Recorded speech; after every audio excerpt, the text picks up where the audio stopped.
Welcome back to my channel cooking experiment. എൻ്റെ ഇന്നത്തെ recipe ഗോതമ്പ് മാവ് കൊണ്ട് കുട്ടികളൊക്കെ നന്നായിട്ട് ഇഷ്ടപ്പെടുന്ന ഒരു സ്നാക്സിൻ്റെ റെസിപ്പിയാണ്. അപ്പോൾ അതെങ്ങനെയാണ് തയ്യാറാക്കുന്നത് നോക്കാം. ആദ്യം തന്നെ ഒരു ബൗളിലേക്ക് 1.5 കപ്പ് ഗോതമ്പ് പൊടി ഇട്ട് കൊടുക്കാം. ഇനി ഇതിലേക്ക് 1 കപ്പ് പൊടിച്ച പഞ്ചസാരയും ചേർത്ത് കൊടുക്കാം. ഈ പഞ്ചസാര 2 ഏലക്കായ കൂടി ഇട്ട് പൊടിച്ചെടുത്തതാണ്.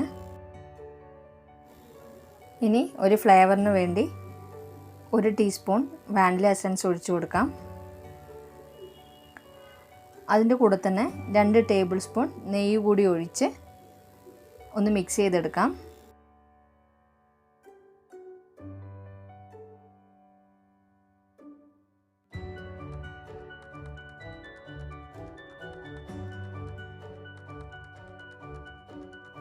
നന്നായി മിക്സ് ചെയ്തതിന് ശേഷം കുറച്ച് വെള്ളം കൂടി ഒഴിച്ച് കുഴച്ചെടുക്കണം. അതിനു മുമ്പ് ഇതിലേക്ക് 1/4 ടീസ്പൂൺ ബേക്കിംഗ് സോഡ കൂടി ഇട്ട് കൊടുക്കാം. ബേക്കിംഗ് സോഡയും കൂടി ഇട്ട് കൊടുത്തതിന് ശേഷം ആവശ്യത്തിന് വെള്ളം ഒഴിച്ച് ഇതൊന്ന് കുഴച്ചെടുക്കാം. ചപ്പാത്തി മാവിൻ്റെ പാകത്തിൽ വേണം കുഴച്ചെടുക്കാൻ.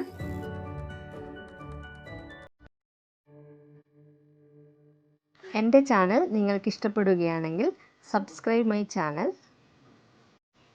നോട്ടിഫിക്കേഷന് വേണ്ടി പ്രസ് ബെൽ ഐക്കൺ.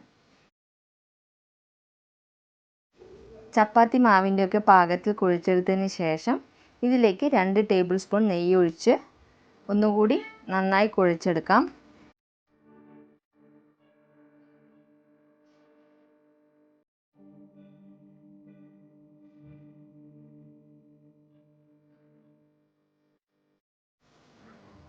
ഇപ്പോൾ നന്നായി കുഴച്ചെടുത്തിട്ടുണ്ട്. ഇനി ഇത് 2 മണിക്കൂർ റെസ്റ്റ് ചെയ്യാൻ വെക്കാം. 2 മണിക്കൂറിന് ശേഷം നോക്കുമ്പോൾ മാവ് നല്ല സോഫ്റ്റ് ആയിട്ടുണ്ട്. ഇനി ഇതൊന്ന് പരത്തിയെടുക്കണം.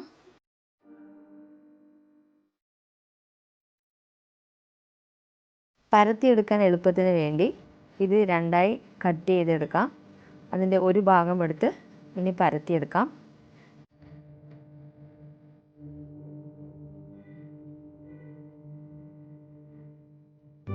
ഞാനിവിടെ ടെഡി ബെയറിൻ്റെ ഷേപ്പിലാണ് കട്ട് ചെയ്തെടുക്കുന്നത്.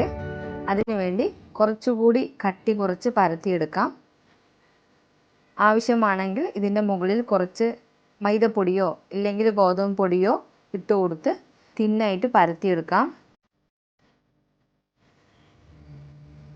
ഇത് പരത്തിയെടുക്കുമ്പോൾ ഒരുപാട് തിന്നായി പോകരുത്, കുറച്ച് കട്ടിയോടെ വേണം പരത്തിയെടുക്കാൻ. ഇനി ഈ മോൾഡ് വെച്ച് പരത്തി വെച്ച മാവ് മേലെ പ്രസ് ചെയ്ത് കൊടുക്കാം. നന്നായി അമർത്തി വേണം പ്രസ് ചെയ്യാൻ, എന്നാൽ മാത്രമേ നല്ല ഷേപ്പിൽ കട്ട് ചെയ്തെടുക്കാൻ കഴിയുകയുള്ളൂ. ക്ലേ വാങ്ങുമ്പോൾ കിട്ടുന്ന അച്ചാണ് ഞാനിവിടെ ഉപയോഗിച്ചിരിക്കുന്നത്.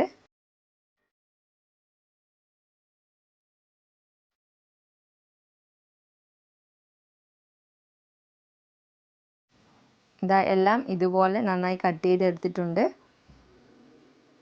ഇനി ഇതിന് ഒരു കത്തി വെച്ചോ അല്ലെങ്കിൽ ഫോർക്ക് വെച്ചോ ഒരു കണ്ണ് വെച്ച് കൊടുക്കാം.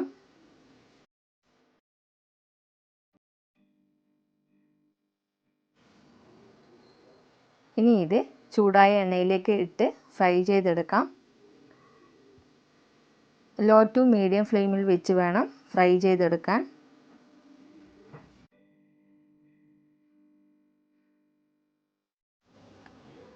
ഒരു ഭാഗം നന്നായി വെന്തതിന് ശേഷം ഇതൊന്ന് തിരിച്ചിട്ട് കൊടുക്കാം. അങ്ങനെ ഇടയ്ക്കിടയ്ക്ക് ഇത് തിരിച്ചിട്ട് കൊടുത്ത് വേണം ഫ്രൈ ചെയ്തെടുക്കാൻ, എന്നാൽ മാത്രമേ എല്ലാ ഭാഗവും വെന്ത് കിട്ടുകയുള്ളൂ. നല്ല ടേസ്റ്റി ആയിട്ടുള്ള ടെഡി ബിയർ സ്നാക്സ് റെഡി ആയിട്ടുണ്ട്. എല്ലാവരും ഇതൊന്ന് ട്രൈ ചെയ്ത് നോക്കണം, ഫീഡ്ബാക്ക് അറിയിക്കണം. ഇത് നല്ല ക്രിസ്പി ആയിട്ടുള്ള ഒരു സ്നാക്സ് ആണ്. ഇത് കുട്ടികൾക്കൊക്കെ നന്നായിട്ട് ഇഷ്ടപ്പെടുന്നൊരു സ്നാക്സ് കൂടിയാണിത്.